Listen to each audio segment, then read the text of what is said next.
السلام علیکم۔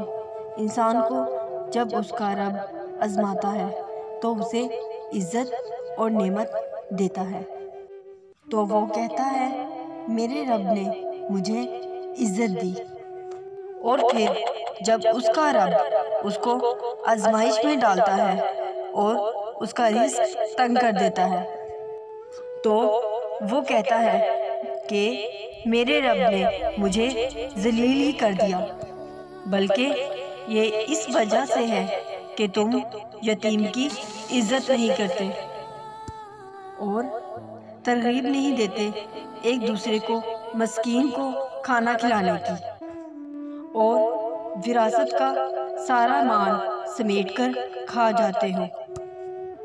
مال کی محبت میں بری طرح گرفتار ہو۔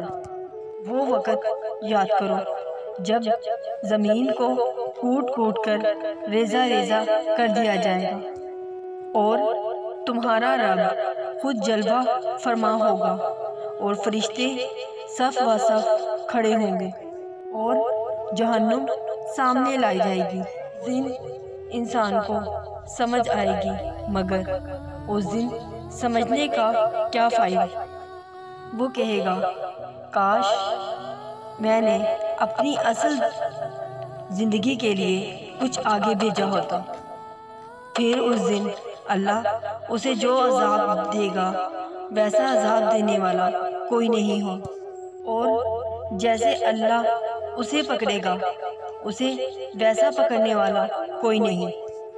دوسری طرف ارشاد ہوگا، اے نفس مطمئن، اپنے رب کے پاس آ جا، آج تیرا رب تجھ سے راضی اور تو اس سے راضی،